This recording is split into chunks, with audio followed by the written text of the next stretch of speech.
Let's get on to spoilers. So, for everyone on the podcast, if you haven't seen this yet, pause it, go see it, come back to it later.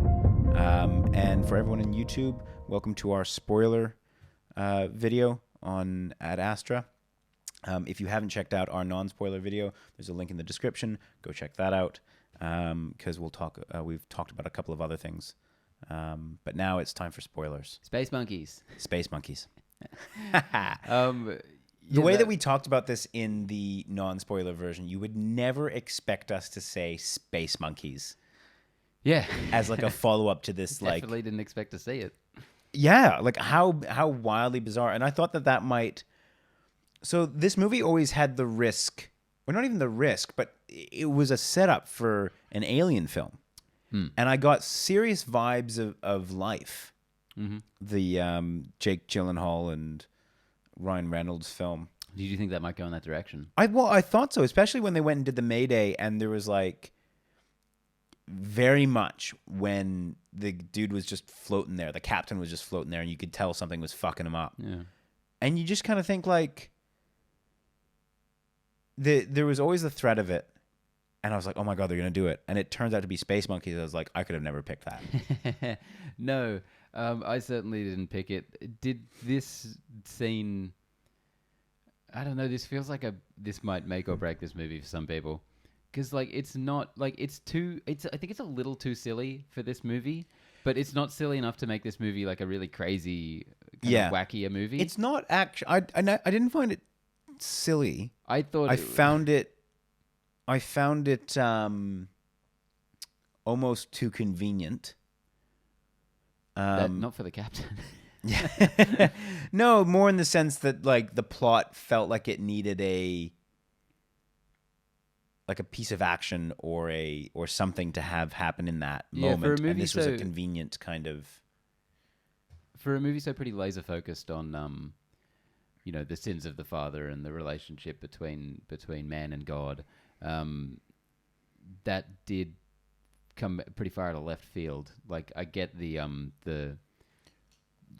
blind chaotic nature of the universe thing, but it was just, I don't know, this big CGI monkey eating a guy's face off. I was like, oh, okay, wow, this is a different movie all of a sudden. But then it's back to the movie it was a second later. Yeah. Not before blowing up one of the monkey's heads. And taping the guy's face back on. I know that's not what he was doing, but there was just a lot. I'll make you better. I'll fix you. There was just a lot happening in that bit. Anyway, what else happened in this movie? Yeah. So I'll just kind of finish off the thought I had before around the aliens. Like there was always a moment, or there was always that threat all the way through, because the whole it opens up with the premise of. His dad went out there to go find extraterrestrial life. Mm-hmm. And I thought that they did a really good job of kind of hinting but not saying. I did like the action scenes, including the space monkeys. I thought that they were well timed, even if the space monkeys felt a little bit convenient in terms of adding some action into an otherwise non-eventful part of the movie. I thought the Lunar Rover one was great. The chase. Yep. Really excellent. The fall at the beginning. Really awesome way to open up the film and introduce the character, because you get to know so much about Brad Pitt's character just by the way that he deals with that. Yeah, he's just falling at terminal velocity from the upper atmosphere, calmly talking to his commanding officer or whatever. Yeah. It's like, holy shit, dude.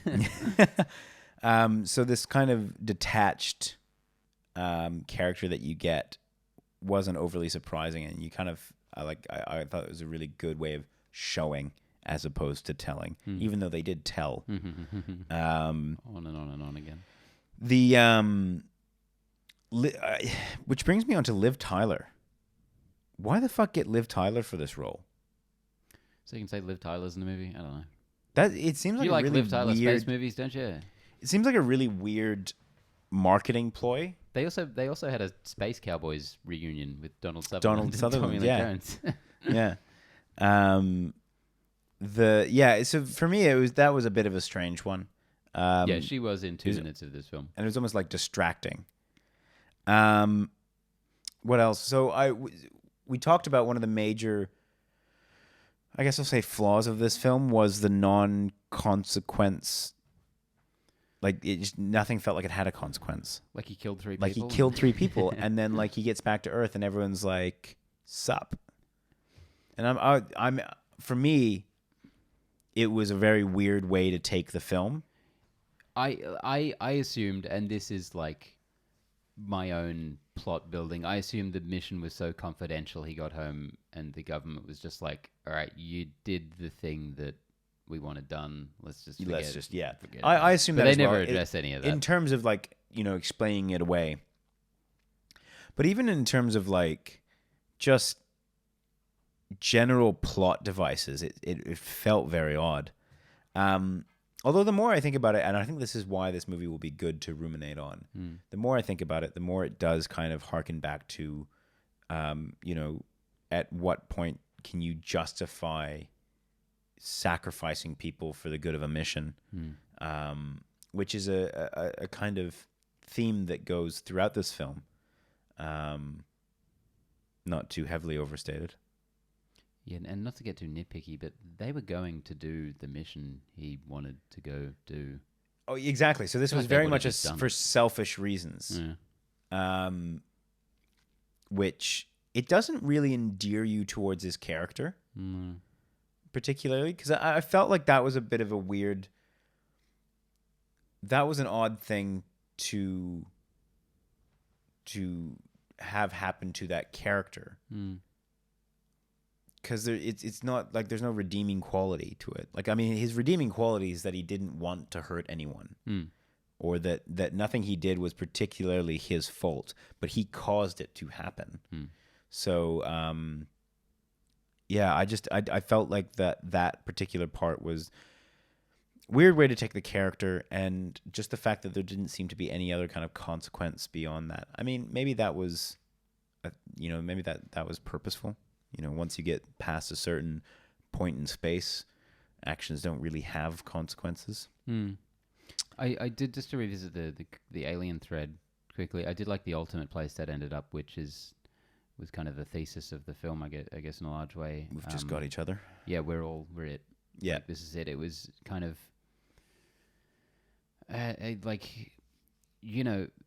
for a sentiment that could be so nihilistic, it was kind of serene. Like, it was really nice. It played into that kind of we're alone, which is, as you said, very nihilistic. Which makes us so much more important. Yeah. Which is the part that I think that a lot of nihilists miss with that talk track. So, yeah, I quite liked how they capped that off. One little nitpick that I had was the kind of vague nature of those power surges. They used a kind of a throwaway plot device, which is that it's antimatter. And you're like, cool. The fuck does that mean? I mean, that's what scientists are saying. Yeah. right now, aren't they? So very, very strange. Not sure how a ship is fucking up Earth. They do not make any attempt to explore or explain it. I kind of liked how grand of a science fiction idea it was. Yeah. And even the visual of it when we get there, and he's got that little pod that's very cracked cool. open, and it's just like shooting out. And it doesn't make any kind of sense to me, but whatever. I don't know anything. The about sound design humans. on that was very cool. Felt like something powerful. But yeah, the whole premise around these kind of world-ending, it didn't quite make much sense. To be honest, their plan in general didn't make an awful lot of sense. Like, the whole thing seemed very kind of vague. And even the reveal from Donald Sutherland seemed a bit like, I thought there was going to be more impact from that. Yeah, that's some of the things that kind of made it feel non-consequential. The other thing was, and I mentioned this in the non-spoiler part, was that it didn't feel as scientifically accurate as something like Interstellar. Which is even when it went... I think we focus on very different parts of Interstellar, because when you say scientifically accurate in Interstellar, I don't remember that movie too well, except for the fucking Tesseract at the end and the... But I mean, even the love Tesseract dimension. felt like within the bounds of reality. Not to I, sir. Because I mean, like if you're talking about like black holes and that kind of fantastical area of space, you're like, yeah, you know, you start feeling like anything is possible. So it doesn't really for me breach that kind of believability, but it just felt to me like a lot of these things in this film weren't thought out just in terms of like physics, like him jumping from his dad's station to his spaceship. And he's hitting all of these rocks through the rings of Neptune, which apparently don't slow him down. He just courses through him, which is not how force works at all. Space, mate. That's space. But I mean, that's kind of that was my point before, which is that for some reason these kinds of space movies, so like The Martian, Interstellar, Gravity, you tend to pick on what you feel is like you tend to, or at least I do, focus in more on those like little details. And when you see movies pull that off really well, you've kind of like, it kind of raises the bar and be like, well, you should be able to do it too. So I said in the non-spoiler, this didn't really feel like there was someone on set being like, that would be more forceful. Even when they were taking off or coming down, like when they came down in that rocket onto Mars and the guy had fucked up, it felt like they just kind of like calmly touched down. I'm like, I don't envision rockets coming down like that, coming down that fast and then just like touching on the ground. It didn't really feel accurate to me. But they did have $120 airplane pillow upsell, which I thought was very accurate. Yeah. Oh, when they went to the moon. On the trip to the moon, yeah. He's like, can I get a pillow? It's like, that's $120. Yeah, it makes sense. I did love how they how commercialized the trip to the moon felt. Like they had the air stewardess in the spacesuits and all that kind of stuff. I thought that was really cool. Yeah, all of that sequence it seemed spot on. I don't know. I guess that is something that is kind of on the verge of happening. But when they're all getting examined before getting on. But so much of it really does just seem like a commercial flight. Well, it feels like something that these people are doing every day. Be like, have you gone to the moon before? Have you done this? Like, or have you, like it. Those moments feel like a real world that's lived in. And that was really one of my challenges with this movie, because it did that so well, and then the kind of non-consequential nature of the plot and the film and all that kind of stuff felt to me like at odds. Like this didn't feel like a real story, but it also felt like a world that existed. And some really cool kind of like sci-fi type gadgetry, like the pulse thing that he puts on his neck, that he does the psych evals for, and all that kind of stuff. I thought was really cool. Yeah, there was that interesting thread of like the just space depression, affecting everyone, which is a real fucking huge issue in like our Earth society today. Like there was signs around the place saying like make the call or something, like if you need help, like because all of these people are just in this horrible society in space. Did you know, Connor, that fathers and sons can have somewhat tense relationships? I did know that. I didn't really feel as though that was a main. I don't know that the whole tense relationship thing was what really stood out. Oh my god! Most of the narration was like, "Do I want to find him or just get rid of him? Am I turning into him?" It was. I okay, tense in that way. I thought you meant like adversarial kind of tense. No, just like complex and messy. I didn't really find it too egregious though.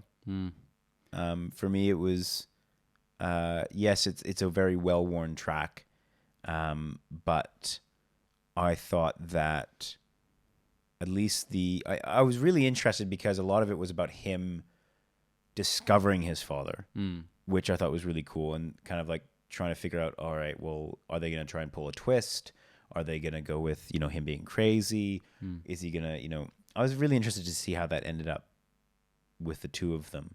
And their interaction I thought was really good as well.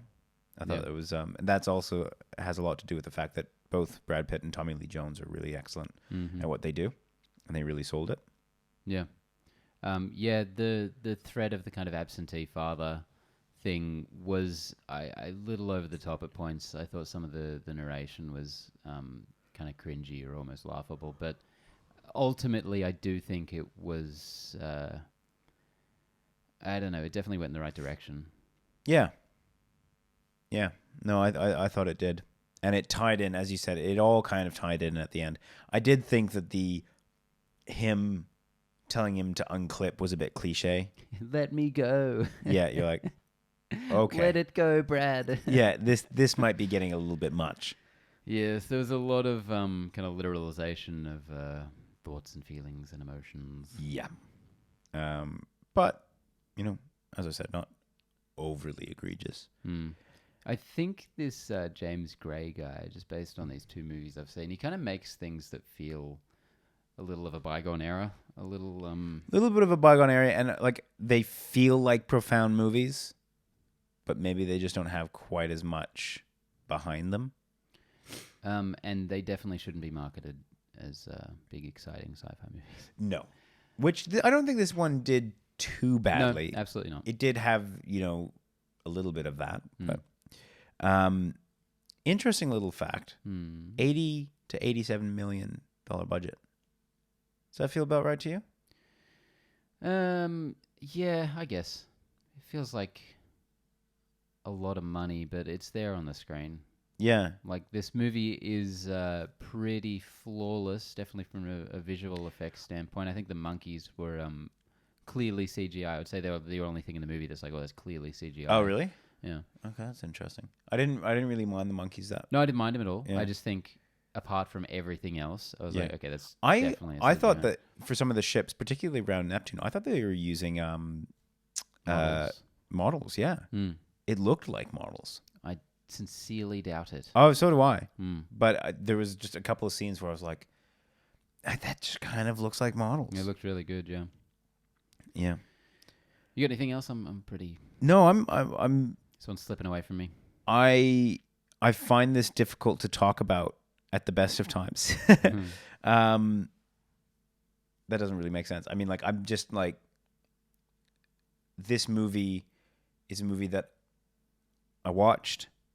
I think that it presents itself as quite a profound movie. And maybe there's just stuff I don't understand yet, but on first viewing hasn't really delivered the punch in terms of the narrative that the profoundness of the movie promises. I feel like I don't know if I love it or if I hate it. Like, do I even understand it or know it at all? Much like a father. You son of a bitch. Yeah, a lot of it works. I think some of it doesn't. Overall, I guess if I'm reassessing my earlier recommendation, I think if you're open to something that could potentially bore you, there is a lot of interesting stuff in here. I think it's worth a go. Yeah. But not a stone cold classic.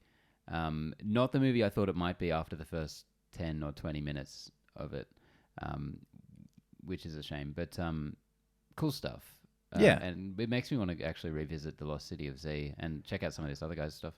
Yeah, and I like this kind of film coming out. Like, if you had to, so many films come out that I just think are utter waste of time, and I don't know that I would say this is a waste of time. At least which is why I would say, to say something. Which is why I would say, like, at the end of the day, I would recommend it because this movie is trying to do something. It is, it is beautifully made.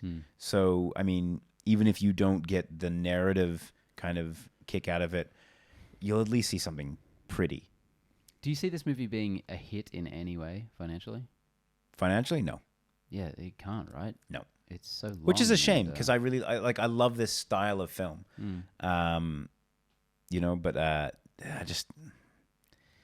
It's feels like it'd fall more in that Blade Runner 2049 camp Yeah, it definitely does. of ambitious and a bomb. Yeah. I would be surprised if this made over 200 million. No. But, there you go. Well, that's our review. If you haven't checked out the non-spoiler on YouTube, definitely go check that out. I think we talk about a lot of things that we didn't talk about in the spoiler review. Always happy to have everyone like us on Facebook and leave a comment or a review or... A nice comment. We're very sensitive. Yes, we are. All right, that's it. That's it. Well, I'll see you next week, Benny.